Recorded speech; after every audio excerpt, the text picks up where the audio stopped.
that you have had every component explained to you in the game, I am going to show you how we do a basic game layout.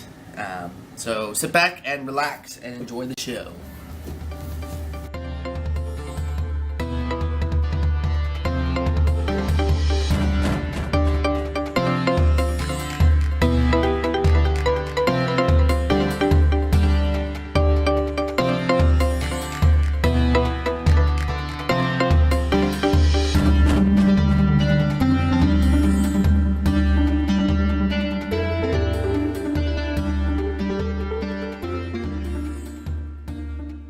So we chose only to go with one road. If you play with two roads, obviously you'll integrate this into your map.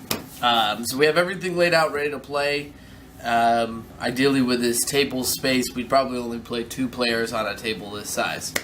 Some key things. You're going to need a space for a road discard pile. So basically when you have defeated monsters or crafted things, they'll go to the discard pile here. And so you'll need some space here for a road discard pile. The other thing would be, is if you had spoils that you sold to the market, they go in a pile next to the market. Rakasa has a unique market system in that when something is sold or traded to the market, other players on their turn, or even off their turn, can come into the market, and as long as they're in the village, they could trade out this item or buy out this item from the market. So imagine that there's a vendor who's collecting these items, and then you could buy those items from that vendor after they've been sold from another player. You can combine market items, so if we wanted to save some space there, we could technically stack the market items into... Normally we suggest 2 stacks, the utility items and the potion items, to keep them separate. It's a little easier. So you could do 2 stacks like this, and the road, or the market sold item deck, okay? We set out our dragons, even though we won't be using these dragons until Chapter 5. It's kind of the ultimate goal, keeps the vision in sight, with their tokens on top of them. We have our fear tokens that are here. They're not used in the chapters, so if we're just playing through the chapters, you could actually take these out and set these in the box and leave them there. We want to keep Rockman close at hand, and as well as the dice. This is used in almost in 2 of our chapters. Actually, almost every single chapter in Rakasa uses Rockman. So we want to make sure we have Rockman available on hand. And the dice, like we explained earlier, may have various uses that you can come up with, so you won't want to keep enough dice out for your players. Some other keys. The time tracker wants to be visible by all players. This is a key component of the chapters. Every chapter uses the time tracker, and it drives a lot of the decision making in the game.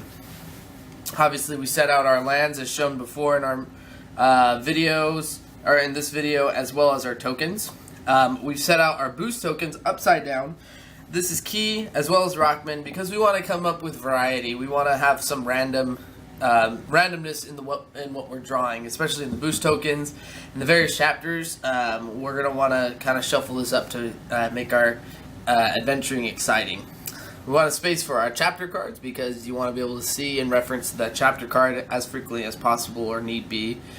You want a space for your equipment bank. Now these cards aren't in-game, they're outside of the actual game, because you're not going to be drawing or buying or selling from these equipment banks. There's only one point in the chapters you can do that. It's only for a brief period of time in the start of Chapter 2.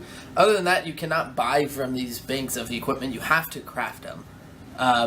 I've set the road bank outside.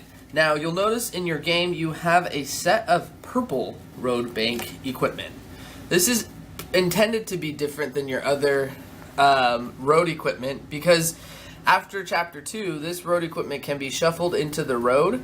This allows for crafting later on in the game, so if you want to make a second weapon or an armor, headgear, footgear, you can find this in the road and then craft that. Don't get confused. This road equipment does not get shuffled actually back into the road normally in the standard version of the game. Now these have road backs, so they could, in theory, get shuffled back into the road. But usually it's not intended to get shuffled on the road. Now the ocean and Forest equipment has equipment backing, so you can't really shuffle that into their respective lands. Something to note, the road discard pile will continue to grow. Eventually, you'll have the whole road depleted because through either crafting or use for skills, you'll deplete the road monsters. When this happens, you take the discard pile, you're going to shuffle this discard pile and return it back to the road. If you have 2 roads, you'll divide it and return it to the 2 roads respectively. The other thing that happens during this period is this market sold item deck gets returned back to their respective lands. So this would return to the forest. There's some key things about the lands. Traditionally, you play that any land creatures that are used in crafting, or if they return from the sold deck, they go on the bottom of the land and go back. You can play with a discard pile for each land. In this situation, it's a little cramped, so we may not do that, but what you can play with is that when the road depletes, not only do you shuffle the road back to the road, you then also shuffle the lands themselves. And so the road depleting kind of shuffles the whole game. The last thing is you want to have space for your trunks. Those are used in 2 of the chapters, and we know that you will find other uses for these trunks in your adventures in Rakasa. This gives you a general idea of how you lay out your game. So at this point, you are ready to start playing Legends of Rakasa and starting your first chapter.